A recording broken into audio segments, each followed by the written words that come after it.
नमस्कार, आप लाइव बिहार देख रहे हैं। मैं हूं राजमोहन तिवारी। देखिए, अब बिहार में सरकार बदलने का वक्त पता चल चुका है कि बिहार में आखिरकार सरकार कब बदलने जा रही है। कल से बिहार की राजनीति में जो भूकंप आया था, अब वो आज दोपहर में 2 बजे जाकर शांत होने वाला है, क्योंकि जैसा कि हमने आपको पहले ही बताया था कि राज्यपाल से मिलने का वक्त मुख्यमंत्री नीतीश कुमार ने मांगा था। नीतीश कुमार की यह मांग थी कि 12 बजे से लेकर 1 बजे के बीच में राज्यपाल उनको मिलने का समय दें, लेकिन जो खबर निकलकर सामने आ रही है उसके अनुसार राज्यपाल फागू चौहान ने मुख्यमंत्री नीतीश कुमार को 2 बजे का वक्त दिया है मिलने का। यानी कि जो सरकार पलटने की कवायद है वो 2 बजे आपको देखने को मिल सकती है। लेकिन इन सब के बीच एक और बड़ी खबर बीजेपी खेमे से निकलकर सामने आ रही है। जिस प्रकार से आरजेडी जेडीयू के विधायकों की बैठक चल रही थी, ऐसे में बीजेपी खेमा भी अंदर ही अंदर अपना खेल करने का प्रयास कर रहा था। पिछले दिन रात को भी ये खबर आपने सुनी होगी कि आरजेडी और वाम दल के लगभग 18 विधायकों की सदस्यता समाप्त की जा सकती है दुर्व्यवहार के आचरण को लेकर। लेकिन अभी एक और बड़ी खबर निकलकर सामने ये आ रही है कि तारकिशोर प्रसाद, जो कि बिहार सरकार में अभी उप मुख्यमंत्री हैं, उनके आवास पर भी बीजेपी के तमाम नेताओं की बैठक चल रही है।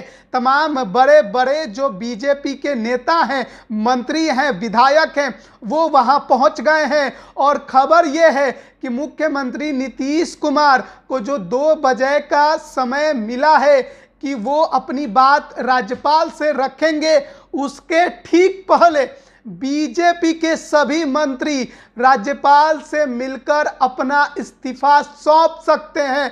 यानी कि मुख्यमंत्री नीतीश कुमार बीजेपी मंत्रियों को मंत्रिमंडल से बर्खास्त करें, उसके पहले बीजेपी के मंत्री अपना इस्तीफा जो है वो राज्यपाल को सौंप सकते हैं। और वो राज्यपाल से ये भी अनुरोध कर सकते हैं कि बीजेपी अब नीतीश सरकार को दिए हुए समर्थन को वापस ले रही है। ऐसे में जो आगे की संवैधानिक प्रक्रिया है उसके तहत कार्य किया जाए। लेकिन अगर इस प्रकार की कार्यवाही अगर बीजेपी के तरफ से होती है तो राज्यपाल जो है वो मुख्यमंत्री नीतीश कुमार को बहुमत साबित करने को कहेंगे। लेकिन जो आरजेडी और जेडीयू और वाम दल और कांग्रेस के विधायकों के साथ जिस प्रकार का महागठबंधन बनते नजर आ रहा है, ऐसे में मुख्यमंत्री नीतीश कुमार के सामने अगर कुछ बड़ा खेल बीजेपी नहीं कर पाती है तो बहुमत का आंकड़ा प्राप्त करना कोई बड़ा मुश्किल काम नहीं है। लेकिन जिस प्रकार से 18 विधायकों की सदस्यता रद्द करने की बात कही जा रही है और कई विधायकों को दूसरे दलों को तोड़ने की कवायद भी करने का प्रयास किया जा रहा है, और ऐसे में अगर बीजेपी इसमें सफल रही तो नीतीश कुमार के सामने मुश्किलात भी खड़ी हो सकती हैं। लेकिन फिलहाल जो आंकड़ा है वो कहीं ना कहीं नीतीश कुमार के साथ नजर आ रहा है। 164 विधायकों का बहुमत महागठबंधन के साथ उनको मिलता नजर आ रहा है। लेकिन आगे क्या कुछ खेल होने वाला है, क्या बीजेपी इतनी आसानी से सत्ता छोड़ देगी, ये देखने वाली बात है।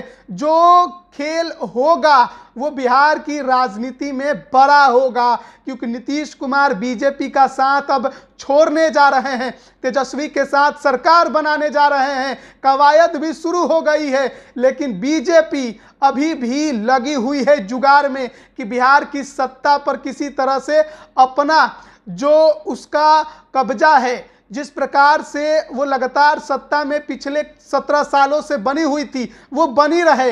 लेकिन आसान नहीं है बीजेपी के लिए, भले ही वो अपना पूरा जुगाड़ लगा ले, मंत्री भले ही इस्तीफा दे दे, भले ही आरजेडी के वाम दलों के विधायकों की सदस्यता रद्द हो जाए, लेकिन अगर किसी की पार्टी नहीं टूटती है तो नीतीश कुमार के सामने बहुमत साबित करने में ज्यादा मुश्किलें नहीं होंगी। क्या कुछ होगा बिहार की राजनीति में 2 बजे, वो देखने वाली बात होगी। 2 बजे का समय बिहार की राजनीति को बदलने जा रहा है, बिहार की सरकार को बदलने जा रहा है और बिहार की सरकार में एक बार फिर से तेजस्वी यादव की एंट्री होने जा रही है। और अगर सीएम नीतीश कुमार इस्तीफा नहीं देते हैं तो तेजस्वी यादव एक बार फिर से डेप्यूटी सीएम आपको बनते नजर आ सकते हैं। आप बने रहिए लाइव बिहार के साथ, तमाम अपडेट हम आप तक पहुंचा रहे हैं। आप सभी का बहुत बहुत धन्यवाद। लाइव बिहार